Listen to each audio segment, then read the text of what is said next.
네, 2020년 5월 5일 매일 성경 묵상과 함께 아침을 시작하도록 하겠습니다. 오늘 함께 묵상할 말씀은 시편 5장 1절에서 12절 말씀입니다. 제가 봉독합니다. 시편 5장 1절에서 12절. 여호와여, 나의 말에 귀를 기울이사 나의 심정을 헤아려 주소서. 나의 왕 나의 하나님이여, 내가 부르짖는 소리를 들으소서. 내가 주께 기도하나이다. 여호와여, 아침에 주께서 나의 소리를 들으시리니 아침에 내가 주께 기도하고 바라리이다. 주는 죄악을 기뻐하는 신이 아니시니 악이 주와 함께 머물지 못하며 오만한 자들이 주의 목전에 서지 못하리이다. 주는 모든 행악자를 미워하시며 거짓말하는 자들을 멸망시키리이다. 여호와께서는 피 흘리기를 즐기는 자와 속이는 자를 싫어하시나이다. 오직 나는 주의 풍성한 사랑을 힘입어 주의 집에 들어가 주를 경외함으로 성전을 향하여 예배하리이다. 여호와여, 나의 원수들로 말미암아 주의 의로 나를 인도하시고 주의 길을 내 목전에 곧게 하소서. 그들의 입에 신실함이 없고 그들의 심중이 심히 악하며 그들의 목구멍은 열린 무덤 같고 그들의 혀로는 아첨하나이다. 하나님이여, 그들을 정죄하사 자기 꾀에 빠지게 하시고 그 많은 허물로 말미암아 그들을 쫓아내소서. 그들이 주를 배역함이니이다. 그러나 주께 피하는 모든 사람은 다 기뻐하며 주의 보호로 말미암아 영원히 기뻐 외치고 주의 이름을 사랑하는 자들은 주를 즐거워하리이다. 여호와여, 주는 의인에게 복을 주시고 방패로 함같이 은혜로 그를 호위하시리이다. 아멘. 네, 시편 5장은 다윗 왕이 읊은 시 가운데 하나인데요. 이 시의 배경은 대체적으로 다윗 다윗 왕의 아들인 압살롬의 반역과 관련되어 있습니다. 그래서 악인의 심판과 의인에 대한 보호를 하나님의 공의에 근거해서 강구하고 있는 내용을 다루고 있습니다. 그러다 보니까 이 시의 특징은 기도로 되어 있다는 점입니다. 이 시편 외에도 많은 시들이 기도시로 우리에게 은혜와 교훈을 주고 있지만 특히 시편 5장을 통하여 우리는 세 가지 사실을 우리가 발견할 수가 있습니다. 우선 기도의 대상이 누구인가? 그리고 어떻게 기도를 해야 할까? 그리고 무엇이 우리의 기도를 방해하는 것인가? 이 세 가지의 관점을 우리에게 말씀하고 있습니다. 2절 하반절에 보면 시인은 내가 주께 기도하나이다라고 했어요. 시편 5장은 모두 12구절로 구성되어 있는데 주님, 주께라는 그 말이 무려 15번이나 반복되고 있다는 것입니다. 유대인들은 주라는 말을 아도나이다라고 불렀는데요. 이 아도나이라는 말은 하나님의 대명사입니다. 그래서 하나님 외에는 그 이름을 부르지 않았다는 것입니다. 아도나이라는 말은 주권자, 통치자 혹은 주라는 그런 의미로 다시 말하면 절대 주권을 가지고 통치하는 왕이라는 뜻이죠. 그래서 시인도 본문 2절에서 하나님을 가리켜서 나의 왕이라 이렇게 부르고 있는 것입니다.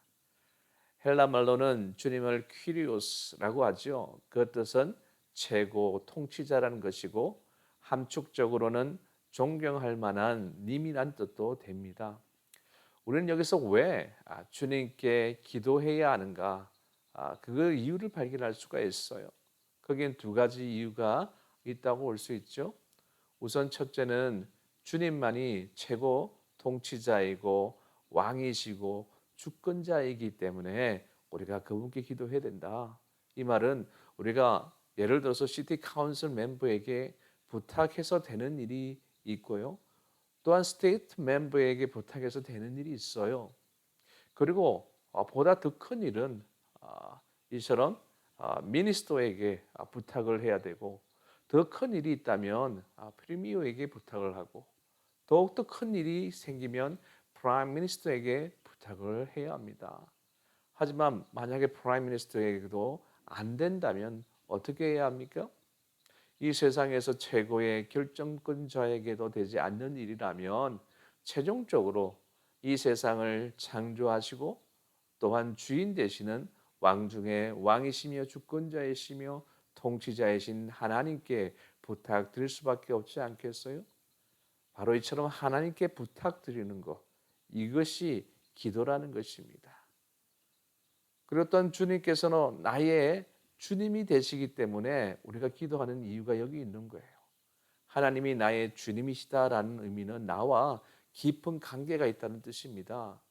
부모들은 그들의 아이들의 부탁이나 청을 쉽게 거절하지 못하죠. 왜 그렇습니까? 그들이 아이들의 아버지이자 또 어머니이기 때문이죠.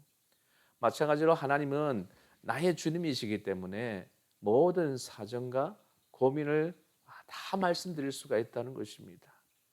어떤 사람이 대통령을 만나기 위해서 면회실에서 차례를 기다리고 있었어요. 그때 면회실에 웬 어린아이 하나가 들어오더니 제멋대로 뛰노는 것입니다. 그러다가 기다리고 있는 손님 곁으로 다가오더니 이렇게 이야기하는 거예요. 아저씨, 대통령 만나러 오셨죠? 제가 만나게 해드릴까요? 그렇게 하면서 대통령 집무실로 불쑥 들어가는 것입니다. 어떻게 그것이 가능한 일입니까? 바로 그 아이가 대통령의 아들이었기 때문에 가능했던 것이죠. 바울은 로마서 8장에서 우리는 모두가 하나님의 자녀이기 때문에 하나님을 아바 아버지라고 부를 수 있다고 했습니다. 여기서 아바라는 말은 아람 나라 방언으로서 아빠라는 뜻이에요. 우리의 기도의 대상은 바로 나의 하나님이시며 나의 왕이시며 나의 가장 사랑하는 님이신 바로 하나님이시기에 그의 자녀된 우리들은 담대하게 은혜의 보좌 앞에 나아갈 수 있게 되어지는 것입니다. 그러면 우리는 하나님 아버지 앞에 나아가서 어떻게 기도해야 할까요? 우리는 하나님 앞에 나아가서 기도할 때 나의 소리로 기도해야 한다는 것입니다. 오늘 본문 2절에서 시인은 내가 부르짖는 소리를 들으소서 내가 주께 기도하나이다 라고 했고요. 또한 3절에서는 나의 소리를 들으시리니 라고 했어요. 제 3절을 거쳐서 오는 부탁은 강력한 임팩트가 없어요. 누가복음 18장을 보게 되면 어떤 가부가 억울한 사건으로 재판을 받게 되었잖아요. 그때 어떻게 했나요? 그 가부는 본인이 직접 담당 판사를 자주 찾아가서 자신의 억울함을 풀어달라고 호소했다는 것입니다. 중간에 누구를 세우지 않고 본인이 직접 판사에게 호소한 결과 불의한 판사도 그 여인의 끈질기고 직접적인 강구에 손을 들어버리지 않았습니까? 이처럼 내 소리로 내가 부르짖어야 한다는 얘기입니다. 자꾸 남에게만 기도 부탁하고 본인은 자기가 부탁한 기도가 무엇인 것조차도 모르고 살아가는 자들이 참 많다는 것이죠. 진정한 기도의 응답을 바라신다면 본인이 간절한 마음으로 끈질기게 기도해야 된다는 것입니다. 또한 두 번째로 우리가 주를 경외함으로 기도해야 합니다. 7절 하반절에서 시인은 주를 경외함으로 기도한다고 했어요. 여기서 말하는 경외한다는 것은 높인다, 믿는다라는 뜻을 가지고 있어요. 우리가 주님을 얼마나 높이고 또한 믿고 사랑하느냐에 따라서 기도의 응답이 결정된다라는 것입니다. 다시 말하면 믿고 기도해야 응답을 받는 것입니다. 야고보서 1장 6절에서 7절 말씀을 보면 오직 믿음으로 구하고 조금도 의심하지 말라. 의심하는 자는 마치 바람에 밀려 요동하는 바다 물결 같으니 이런 사람은 무엇이든지 주께 얻기를 생각하지 말라라고 했어요. 과거에 1851년 11월 미국 메릴랜드주에 사는 한 농부가 미국 재무청에 다음과 같은 청원서를 냈다고 합니다. 그것은 미국이 만들어내는 모든 화폐에 우리는 하나님을 믿는다. In God we trust 라는 말을 넣어달라는 것이었어요. 미국 돈은 단순한 미국의 돈만이 아닙니다. 그것은 전 세계의 돈이죠. 세계 그 어느 곳에서도 바로 미국 돈은 통용되고 있기 때문이죠. 저는 그 원인이 미국의 국력 때문이라고 생각하지만 보다 더 깊은 원인을 찾는다면 In God we trust라는 말 때문이라고 생각합니다. 본인들은 알든 모르든 본인들이 알고 쓰든 모르고 쓰든 전 세계 사람들은 우리는 하나님을 믿는다는 이 전도지를 주고받고 있다는 사실은 결코 우연으로 돌릴 수는 없다고 생각이 되어지죠. 하나님을 경외하는 개인과 가정과 국가가 번영하고 복받는다는 사실을 우리는 명심해야 합니다. 그리고 하나님을 높이고 경외하면서 기도해야 응답 받는다는 것도 우리는 잊지 말아야 한다는 것이죠. 또 주의 집에 들어가서 기도해야 한다고 오늘 시인은 이야기합니다. 7절 시인은 오직 나는 주의 풍성한 사랑을 힘입어 주의 집에 들어가 주를 경외함으로 성전을 향하여 예배하리이다 라고 했습니다. 이 말씀의 뜻은 바로 주의 집인 성전에 들어가서 바로 성소를 향하여 기도하고 예배하겠다라는 의미죠. 누구든지 성전에 들어갈 수는 있었지만 왕이라도 성소에는 들어갈 수가 없었어요. 성소에는 오로지 제사장만 들어갈 수 있었잖아요. 그러니까 왕이 시인이라도 성소에 들어갈 수 없었기 때문에 성소를 향하여 기도한다고 이렇게 말하고 있는 것입니다. 우리는 여기서 시인이 얼마나 주의 성전을 사모했으며 사랑했는가 라는 사실을 발견할 수가 있습니다. 시편 84장 1, 2절에서 시인은 만군의 여호와여 주의 장막이 어찌 그리 사랑스러운지요 내 영혼이 여호와의 궁정을 사모하여 쇠약함이여 라고 했고요. 또한 84장 10절에서는 주의 궁정에서의 한 날이 다른 곳에서의 첫날보다 나은즉 악인의 장막에 사는 것보다 내 하나님의 성전 문지기로 있는 것이 좋사오니 라고 했어요. 이 말씀의 의미는 이처럼 우리가 술집이나 유흥업소에 있는 것보다 서로 미워하고 질투하고 이용 가치를 탐색하는 이 세상 속에 있는 것보다 바로 하나님의 성전에 있는 것이 천번 만번 좋다는 그 얘기를 하고 있는 것입니다. 경건한 그리스도인들은 주의 집을 사모하고 그곳에 나와서 예배하고 기도하기를 힘써야 한다는 얘기죠.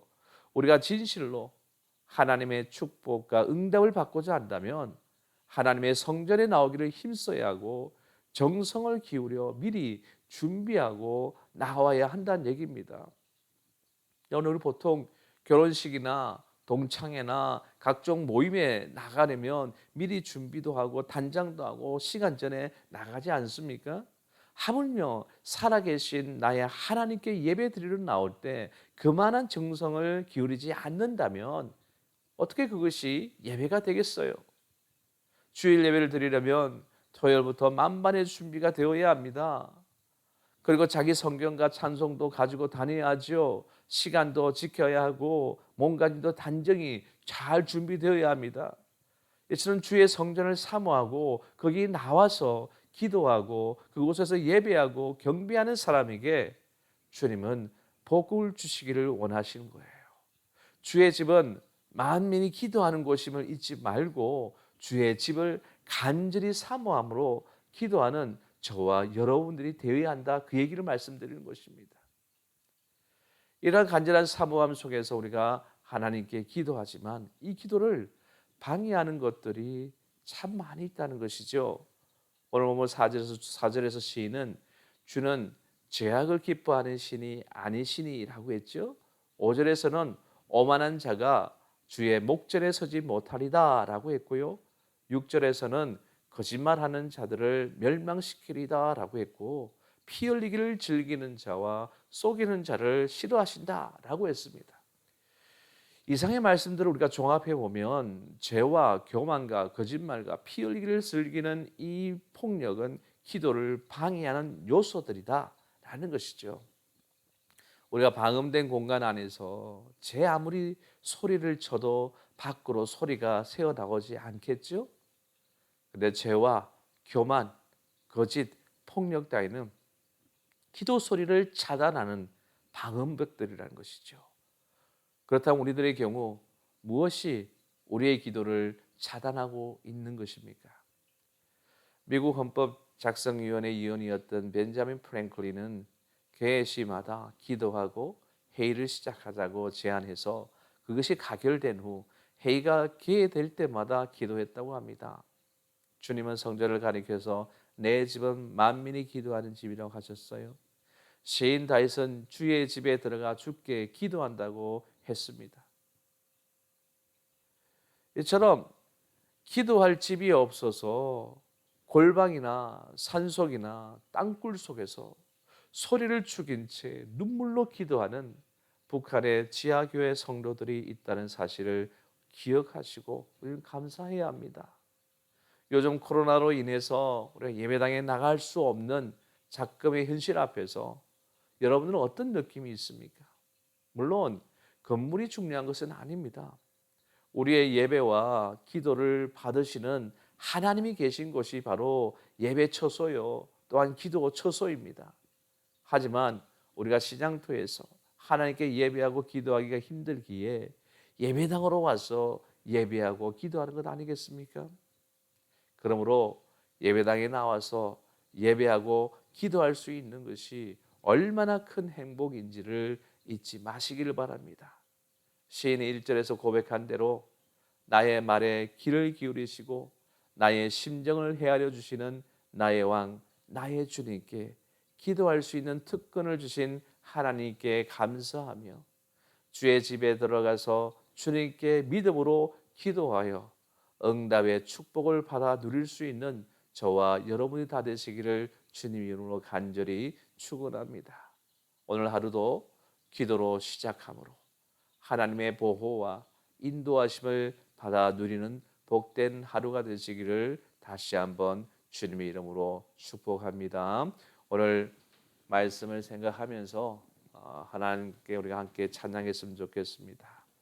찬송가 363장, 통합찬송가 479장, 내가 깊은 곳에서, 내가 깊은 곳에서 주를 불러 하려니 주여 나의 간구를 들어주심 바라고 보좌 앞에 나가니 은혜 내려주소서.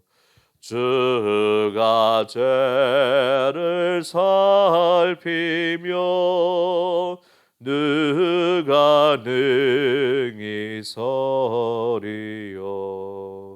오직 주만 모든 죄 용서하여 주리니 주님 앞에 떨면서 용서하심 빕니다. 파수꾼이 새벽을 기다리고 바라듯 나의 영혼 주님만 간절하게 바라네. 이스라엘 백성아 주를 바라보아라. 주의 크신 은혜와 그의 능력 바라라. 주의 깊은 은총에 우리 구원이 있으니 변함없는 주님만 믿고 기다리지라. 아멘. 함께 기도합니다. 사랑의 주님, 감사합니다. 우리가 이 땅을 살아갈 때에 우리에게는 많은 힘들고 어려운 일들이 일어나고 고난과 역경이 우리 앞을 가로막을 때가 얼마나 많이 있습니까?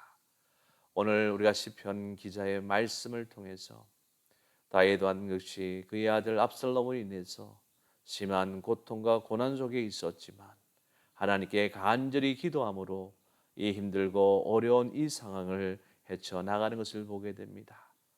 바로 우리가 기도해야 할 분이 나의 왕 대신 나의 주님 대신 우리 하나님이심을 다윗은 고백했습니다. 바로 나의 모든 문제를 해결해 주실 수 있는 바로 우리의 아버지 되신 우리 하나님이 바로 나의 기도의 대상이 되신다는 것을 잘 알았기에 바로 다윗은 주께 간절하게 기도했던 것입니다. 우리의 사정을 그 누구보다 잘 아시는 우리 하나님 아버지께서는 우리의 그 목소리, 우리의 그 간구를 직접 들으시고 또한 그게 응답하심을 오늘 말씀을 통해서 또한 확인할 수가 있는 것입니다. 그런데 우리는 어떻게 살아가고 있습니까? 우리에게 닥쳐오는 여러 가지 일들 속에서 우리 하나님께 구하기보다는 세상의 것을 의지하고 또한 내 능력을 의지하며 이처럼 하나님을 외면한 채 우리가 이 땅을 살아가고 이 땅의 문제를 해결하려고 하지 않았습니까? 그런데 우리는 그 문제를 해결할 수 있었습니까? 우리는 연약한 존재입니다. 부족한 존재입니다. 정말 한계가 많은 존재입니다. 그러기에 우리가 그 상황 앞에서 결국은 만나게 되는 것은 내가 할 수 없음을 우리가 알게 된다는 것이죠. 그러기에 우리는 먼저 어떠한 상황과 형편과 환경이 우리 앞에 닥쳐올 때 우리의 주인 되시며 우리의 주님이 되시며 우리의 모든 것들을 해결해 주시는 우리 하나님께 우리의 모든 문제를 주께 간구하는 하나님의 자녀들 되기를 원합니다. 쉬지 말고 기도하라고 했지요. 우리가 어떠한 상황 속에서도 우리 하나님께 담대히 나아갈 수 있는 그런 자녀된 그런 특권을 누린 자이기에 어떠한 상황 속에서 우리가 주 앞에 나아가 간절히 기도하는 기도의 자녀가 되어서 하나님이 놀라우신 그 응답의 그런 체험을 우리가 마음껏 누릴 수 있는 하나님의 귀한 자녀 될 수 있도록 주님 인도하여 주시옵소서. 오늘 하루도 우리에게 맡겨진 이 귀한 삶을 살아가기를 원합니다. 이처럼 하나님을 의지하지 않고는 살 수 없음을 알기에 이처럼 기도로 출발합니다. 우리 모두가 기도로 우리 하나님께 모든 것을 믿고 맡기고 나아감으로 인해 하나님의 보호와 인도를 받아 누릴 수 있는 축복된 하루가 될 수 있도록 성령께서 역사하여 주시옵소서. 감사드리며 예수님 이름으로 간절히 기도드리옵나이다. 아멘. 하늘에 계신 우리 아버지여, 이름이 거룩히 여김을 받으시오며 나라에 임하오시며 뜻이 하늘에서 이룬 것 같이 땅에서도 이루어지이다. 오늘날 우리에게 일용할 양식을 주옵시고 우리가 우리에게 죄진 자를 사하여 준 것 같이 우리 죄를 사하여 주옵시고 우리를 시험에 들게 하지 마옵시고 다만 악에서 구하옵소서. 내게 나라와 근세와 영광이 아버지께 영원히 있사옵나이다. 아멘. 예, 오늘 하루도 바로 하나님과 연결된 기도의 끈을 놓지 않는 저와 여러분을 위해서 주 안에서 승리하는 축복된 하루가 되기를 다시 한번 주님 이름으로 축복합니다. 주님 이름으로 사랑하고 축복합니다. 주 안에서 승리하십시오.